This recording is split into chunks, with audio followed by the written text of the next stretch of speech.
I'm Janet Forrest, and this is the Nantucket Atheneum podcast. In this season of the podcast, my colleague James Greider and I are going to take you on a journey through time. You'll find out about the faces and frivolities that graced, or maybe disgraced, the stage of the Great Hall. You'll meet musicians, lecturers, and illusionists, some of repute and some, well, not. Who were these folks that made the long 30-mile trek to Nantucket, and how were they received by the islanders? Welcome to Tonight in Atheneum Hall. This is Episode 7, Henry Clapp Jr., Part 3. When we left off, it was March of 1859, and Henry Clapp had began holding court for aspiring writers and artists in the basement of a Manhattan beer hall. So the crew that began to gather at Pfaff was an ever-changing group of journalists, painters, poets, and just general hangers-on once the place became popular, who were all desperately trying to get a prized seat at Clapp's table. He was ensconced in this little alcove that was actually underneath the sidewalk. Imagine like a booth seat. And he was at the far end, and then there would be people around the table in this really cramped, tiny little space. And then there was the larger cellar beyond that where everybody else was waiting to try and get into this spot. If they could, but you had to earn your seat there. Competition was fierce to get a seat at the table. So every day toward nightfall, Pfaff would escort any unwary patrons who were sitting in the vault. He'd say, "Come with me, please," in his thick German accent, and take them to some other part of his restaurant. Clapp took his seat at the head of the table, and the initiates appeared, and presently, as one participant described, there was as good talk around that table as took place anywhere in the world. And that was in part because of Clapp. Clapp ruled the conversation with an iron hand. He used biting wit and sarcasm as his method of control. Again, not too different than his other behavior, but it seems like here he'd found a way to implement it without really upsetting the people he was talking to. They sought out the abuse that he was giving them. Not that I think he was necessarily overly abusive, just that if you didn't want to slip up in front of Henry Clapp. Part of it was that he was called the old man. He was like twice as old as most of the companions in the room.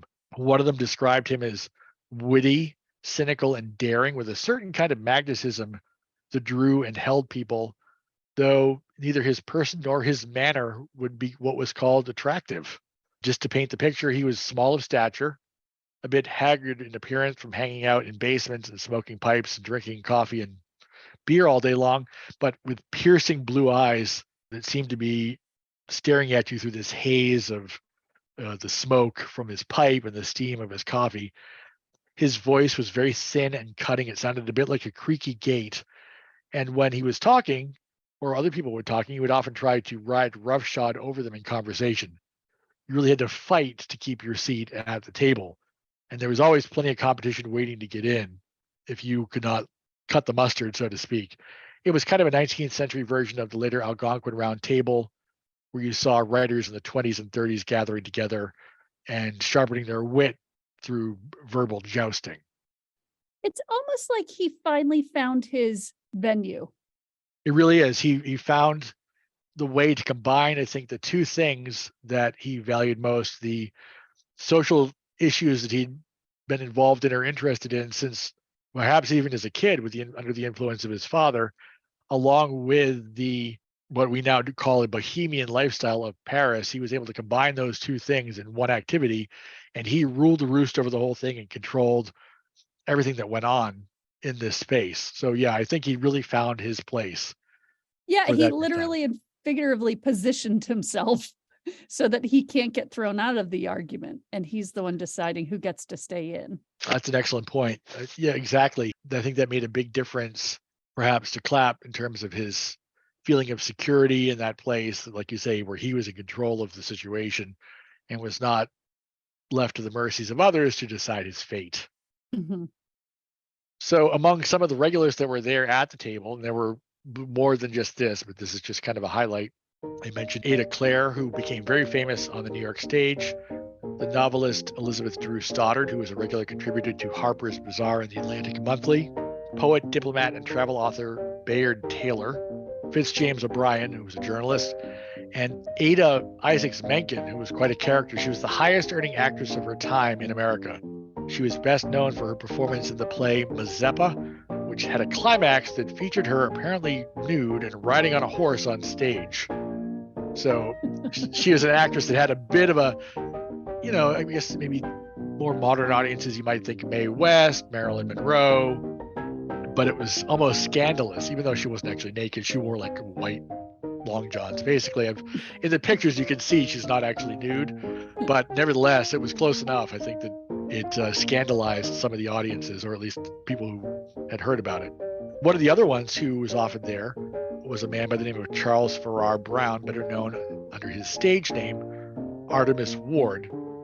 And he was apparently the very first stand-up comedian. He invented stand-up comedy and would perform in clubs just like modern stand-up comics do, along with writing books and travelogues and things like that to support himself. But the best known, at least today, regular of the vault was a minor poet then living at home with his mother by the name of Walt Whitman. In fact, Walt Whitman credited Clapp with his future, basically. He said, to understand Walt Whitman, you need to know about Henry Clapp. So there are all these folks who are surrounding him, not only would provide the grist for his daily discussion mill, many of them would go on to write for Clapp's Saturday Press.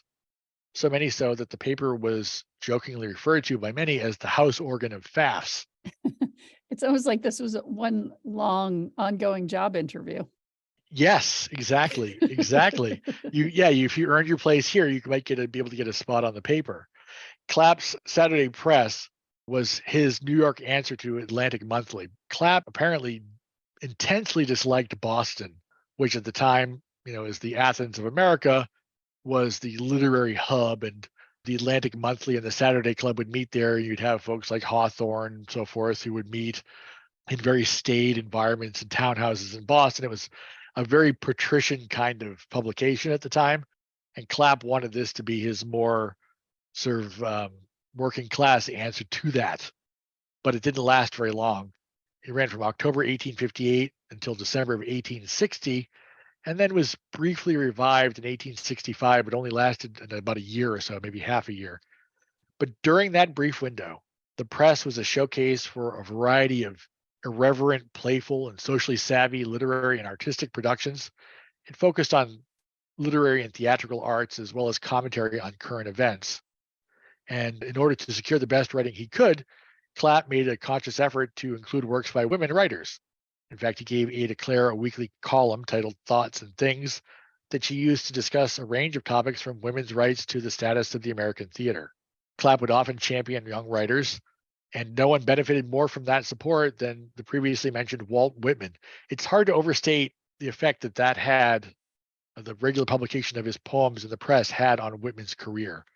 Between December of 1859 and December of 1860, Clapp published 11 of Whitman's poems and printed over 20 reviews of Leaves of Grass, which at the time was seen as a failed publication and pornographic. So again, it was a bit of a scandal to talk about it at all or write about it at all in glowing terms, no less. And Clapp did it repeatedly because he believed that strongly in Whitman's literary talent. It's very interesting to me that he had spent so much of his early life kind of alienating people and doing what he thought, regardless of the consequences and how people might stop talking to him. He might get thrown in jail, who he hurt. It didn't seem to matter too much to him because he's like, well, I'll just move on. Mm-hmm. And here he found a place where he doesn't seem to do anything but just lift other people up based on his opinion of how valuable they are. I think that's right. I think that he, because he felt more secure in his environs at that point, or was simply more mature, it does seem like, as you said, I think he was spending more time individually helping people rather than trying to promote a particular cause, and by doing so in his own particular way, upsetting the other people in that movement. But a much more positive effect overall on, I think, everyone around him, even as it must have been at times miserable to be at the receiving end of his withering sarcasm as you're sitting there at the table if you say something that he didn't particularly care for or disagreed with.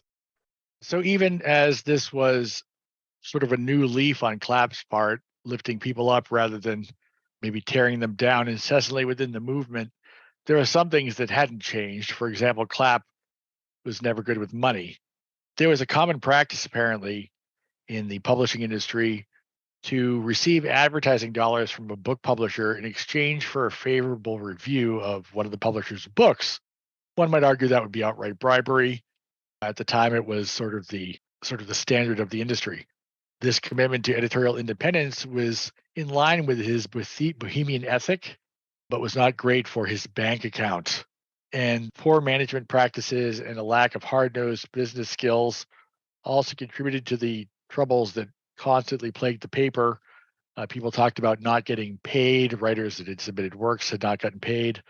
And Clapp, and more particular his co-publisher, had a fondness for just kind of walking in and taking the receipts of the day out of the box and using that to go drink. So the paper was not destined for a long shelf life, basically. And by December of 1860, the Saturday Press had run completely out of money and ceased to publish entirely. And that was not only the end of the Saturday Press, it corresponded with the fracturing of that bohemian group at Pfaff. So it was a very short-lived time that all of these people were together in this one place. The Civil War, in many ways, with a lot of folks, disrupted everything, of course, including the vault at Pfaff's, and the various members were sort of scattered to the four winds. Fitz James O'Brien left New York, and he went and fought and died for the Union Army. Whitman moved to Washington, D.C., where he volunteered as a nurse in Army hospitals tending to the wounded there. Henry Clapp and Ada Clare stayed in New York, and they continued to work in publishing and writing sporadically for other publications like the New York Leader. And so he struggled along as he had before. He had the press as his organ, but he was kind of on his own now and didn't really know what to do or where to go. He would wander the city, but eventually was able to scrape together enough money to resume publication of the Saturday Press. William Winter, who was serving as assistant editor of the press at the time, Clapp wrote glibly in the editorial of the first issue in 1865 that the paper had stopped in 1860 for a want of means, and now it has started again for the same reason. So essentially, we didn't have money, which is why we stopped. We don't have money, which is why we're doing this again. But he wasn't any better at it this time. In less than a year, the press had permanently closed its doors. William Dean Howells, who was editor of the hated Atlantic Monthly at the time, sniped that when the press was revived, it was without any of its old bohemian characteristics except that of not paying for its material. But in spite of that denigration and the short-lived time period that this second incarnation of the press existed, Clapp managed to introduce another future American icon to his readers. So we already have Walt Whitman, among others, who were there at Pfaff's and who he championed. Now here comes this nearly destitute former journalist in 1865 named Samuel Clemens. Who had spent 3 months in the California mining camps of Jackass Hill and Angel Camp. And there he heard the story of the famous jumping frog, a story that launched his literary career. When he returned to San Francisco, Clemens received an invitation from Pfaffian regular Artemus Ward, who I mentioned before, the stand-up comic, who asked Clemens to contribute a sketch to his upcoming travel book about the Nevada Territory. The story arrived too late to be included in that volume, but the publisher forwarded the submission to Clapp, who published it in the Saturday Press in November of 1865 as Jim Smiley and His Jumping Frog.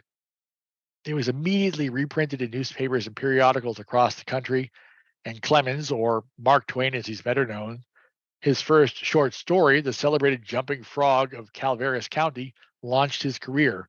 And that was entirely because of his connection to Henry Clapp Jr. Clapp continued to write for other publications after the press folded, but by 1870, he'd taken more solace in drink. And during his final years, he spent a number of untold stints in asylums around the city. As Clapp shambled around Manhattan, he was sometimes spotted by one member or another from the old Pfaff set, who would be shocked at his haggard appearance. He died on April 10th, 1875 of pneumonia in a charity hospital. Whitman described his passing, saying he died in the gutter. Drink took him down. The I&M marked his passing in the April 17th edition of the paper. In traditional Nantucket fashion, we put ourselves in the beginning of this, so in spite of all of his literary accomplishments, they referred to him as one of the Nantucket boys who made the cruise on Admiral Sir Isaac Coffin's brig, the Clio. It's always what they remember you for back at home. He was described in the I&M at that point as a man who had a brilliant intellect and sparkling wit, a ready and racy writer. For bright sayings, both funny and sarcastic, he has had few equals. So he's now lying unclaimed and unloved in the morgue of a charity hospital in New York, but not forgotten by his former friends. Another Pfaffian who was named George McWaters, called the literary policeman because he owed his career on the police force in New York to his friends at Pfaff's. He arranged for the transport of Clapp's body home to Nantucket aboard the steamer River Queen, which flew its flag at half-mast in his honor. Clapp's remains arrived on Island on May 25th and were carried from the boat to the burying ground immediately on their arrival, according to the paper, accompanied by a committee representing many acquaintances of Clapp from New York, led by McWaters. A granite monument was planned for the grave, with an epitaph written by William Winter, the former associate editor of the press, who went on to become a well-known biographer, essayist, and poet. The stone was going to be a gift from Winter, Stephen Ryder Fisk, a journalist, playwright, and theatrical manager, Charles Delmonico, the restaurateur who founded Delmonico's restaurant, and George Butler, a theater critic and writer. All of them were regulars at Clapp's table at Pfaff's. Following the interment, Charles H. Robinson, who's a local builder here on Nantucket, you might know him from he was the sort of the creator of the new sconset of the 1870s and built the footbridge that's out there that still exists. He made several drafts for a monument that he sent to the friends of the late Henry Clapp Jr. in New York, and they were expected to select one of the designs, but soon after that learned that it was not to be, because apparently some family members had an objection to the epitaph that was proposed for the stone. It had been published in an edition of the Inquirer and Mirror, and apparently somebody had seen it and felt that he didn't care for it. So they said they didn't want to have him buried with it. When the relatives objected, both his parents had died shortly before Clapp had, there was nobody else to speak, and so they simply did not build it. They returned the money that had been gathered to build this monument to the people that had donated it, other journalists in New York, some of whom had never even met Clapp but knew of him by reputation. And so he was left buried, as the newspaper said, "Our talented townsman bids fair to rest in a grave, unwept, unhonored, and unsung," which is a very bohemian ending. To this day, he lies in the cemetery with no stone there. He's in the same plot as the rest of his family. He's there with his mother and father, and his sister and her husband, Augustus Morris, are right next door, but there's no stone to mark Henry Clapp Jr. In a way, it's a little bit of a familiar story of it's really easy to look back on people's lives and see their highs and see what they did and the big life they lived. But essentially, he died alone. Yeah. And I think the epitaph really, gets to the heart of the man himself. He was such a complex figure filled with a lot of contradictions. And that line in particular about him, about how he made a happiness he could not taste. He, as you had mentioned, did so much to lift other people up and to promote their works, but it was never able to seem to garner any benefit of that for himself in a way that would secure him for posterity. And that even at the time, people recognized that he was a bit of a tortured soul, even as he was possessed of this great talent that really deserves to be better recognized today than it is. If he were alive today, if he were a contemporary, what do you think he'd be doing? Oh, good question. I definitely think he would be on social media. Influencer. Yeah, exactly. That seems kind of right up his alley. That's a good question. I think that it depends on what time of his life he were sort of plucked out of the past from. I think that by the time that we're talking about him at the vault at Pfaff's, he's a very different person than he was earlier, when he might have gotten more involved in some of the social movements that are still existing today that have not yet achieved their final goal. But I think he would have been able to carve a niche for himself in the sort of social commentator kind of role, maybe an occasional gig on CBS Sunday Morning, perhaps something of that sort. Because he definitely had that literary bent with that bulldog sort of tenaciousness, as well as being very acerbic and cutting. So I think he would have probably had a number of roles that he would have played and done a number of different things, just as he did at the time, because it seems like there was no one thing that defined Henry Clapp Jr. We don't have to include this, but I'm going to ask. At the beginning, you said, when you look into someone, you start seeing yourself in them. What parts of yourself do you see in Henry Clapp? I think I see the tension of the contradictions within the person. I think identify with his aspirations, but also recognize some of the challenges or limitations of his own personality that kept him from being able to further himself in those. And I kind of identify with that, in that not being a very social person, it's hard to get involved in social movements, even as you believe in them and, espouse their causes. Also, I think his addictive nature, I definitely identify with that as a recovering alcoholic. And it just fascinates me that he went from one extreme to the other. It seems like no matter what he did, he was radical in his actions, for better or for worse. One last question. What do you admire most about Henry Clapp? I think I admire his fearlessness. He simply did not care what other people thought. I don't mean in the sense that he didn't value their opinions, but that he just spoke his mind without fear or favor. And, there were repercussions of that, but that didn't stop him. I guess being true to thine own self, maybe in some ways, even as he was trying to figure out what that self was, and that would evolve over time. He was just constantly trying to reinvent himself and find himself as part of a larger movement. And so I can also kind of identify with that as well. James is investigating how to finally have a marker placed on Clapp's final resting place on Nantucket. As we wrap up the final episode in this season, it's hard to reconcile how a man with so much talent, wit, and influence ended up dying a lonely and impoverished death. The epitaph that was written for him, but never etched into a gravestone, captures this sentiment perfectly. Here rests Henry Clapp Jr., journalist, satirist, orator. In early manhood, he was a worker for religion, temperance, and the slave. In later years, he was acquainted with grief. Born at Nantucket, died at New York, April 2nd, 1875. Figaro. Wit stops to grieve, and laughter stops to sigh. That so much wit and laughter e'er could die. But pity, conscious of its anguish past, is glad this tortured spirit rests at last. His purpose, thought, and goodness ran to waste. He made a happiness he could not taste. Mirth could not help him, talent could not save. Through cloud and storm he drifted to the grave. Ah, give his memory who made the cheer, and gave so many smiles, a single tear.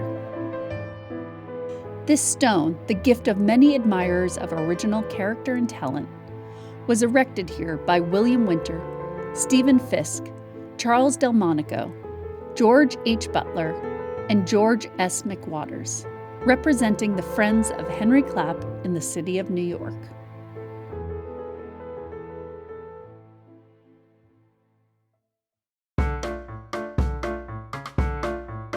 This has been a production of the Nantucket Atheneum. It was hosted and edited by me, Janet Forrest. Special thanks to Reference Library Associate James Greider for his knowledge and research. Please check the show notes for more information and references.